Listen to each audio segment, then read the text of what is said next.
Apa itu AKM? AKM merupakan singkatan dari Asesmen Kompetensi Minimum yang merupakan salah satu dari 3 instrumen yang diujikan atau dinilai saat asesmen nasional.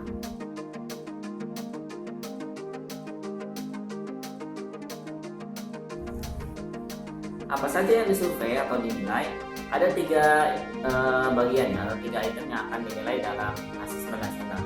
Yang pertama dari aspek kognitif, adalah AKM itu sendiri dengan AKM itu sendiri. Kemudian yang dinilai juga nanti ada survei lingkungan belajar dan juga survei karakter.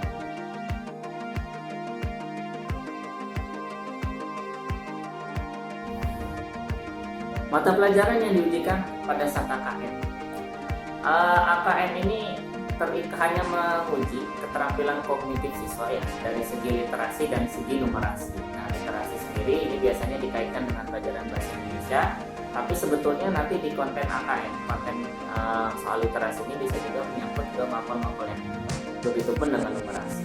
Jadi pada prinsipnya AKM ini tidak terikat mata pelajaran, ya ada 2 aspek yang dinilai, yakni literasi dan numerasi.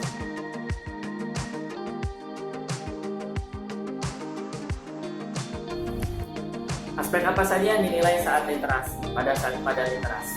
Nah, literasi ini dinilai dari ada 2 jenis literasi ya. Literasi dari teks informasi dan literasi dari teks fiksi.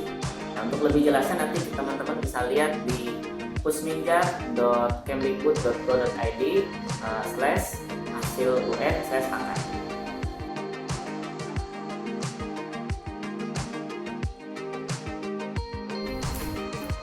Nah, untuk numerasi, aspek yang dinilai ini ada 5 ya, ada 4.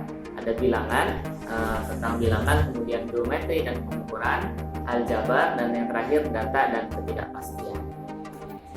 Dan itu juga teman-teman bisa lihat di laman pusminjar.kemdikbud.go.id.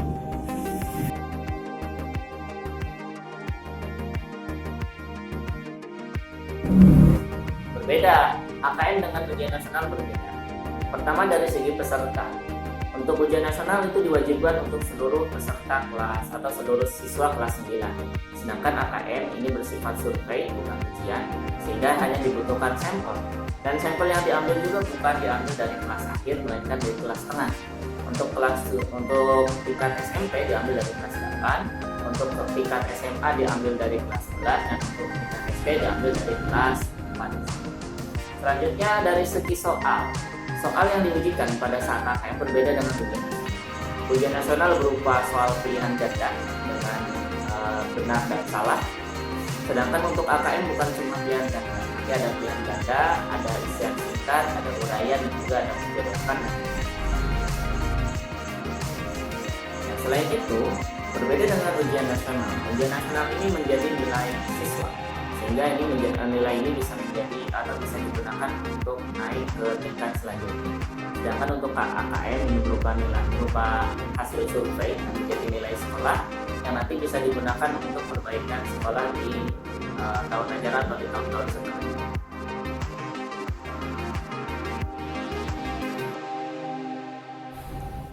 Nah, setelah pelaksanaan AKM, nanti hasil AKM ini akan dilaporkan menjadi 4 kelompok. Yang masing-masing kelompok ini akan menggambarkan tingkat kompetensi atau tingkat kemampuan yang dimiliki oleh siswa. Tingkat yang paling rendah adalah perlu intervensi. Nah, artinya pada tingkat ini siswa memiliki pengetahuan terbatas baik dari segi literasi maupun numerasi. Kemudian yang kedua adalah dasar. Ya, sesuai dengan namanya dasar. Siswa ini baru bisa menguasai tingkat dasar dari kemampuan literasi maupun numerasi yang ada. Kemudian cakap ini siswa sudah bisa mulai menginterpretasi, mengambil data, kemudian bisa menggambarkan atau mengambil kembali data tersebut. Dan yang terakhir, siswa ini bisa masuk dalam kelompok mahir. Mahir ini artinya siswa selain bisa menginterpretasi, dia juga bisa melakukan evaluasi dan bisa menyampaikan kembali isi dari informasi yang mereka dapat, baik dari informasi berupa numerik atau numerasi maupun informasi berupa teks atau literasi. Nah, selanjutnya harapannya sekolah ini bisa melakukan evaluasi dan perbaikan dari hasil AKM yang sudah diperoleh. Baik, itu cuma sedikit tentang AKM. Hanya kulitnya saja, mungkin kulitnya pun tidak. Nah, teman-teman bisa mempelajari lebih dalam terkait AKM, baik dari segi aspek yang nilai, kriterianya apa, bentuk soalnya seperti apa, bahkan contoh soalnya pun sudah ada. Nah, silakan teman-teman bisa mengikuti kegiatan diklat AKM yang diselenggarakan oleh Kemdikbud. Bagaimana caranya? Pertama, silakan teman-teman buka link di bawah ini. Kemudian login menggunakan akun SIM PKB dan pilih seri pelatihan yang ada di sini. Laksanakan semua perintahnya, ikuti pelatihannya, dan insya Allah teman-teman akan mendapatkan. Terima kasih telah menonton video ini. Assalamualaikum warahmatullahi wabarakatuh.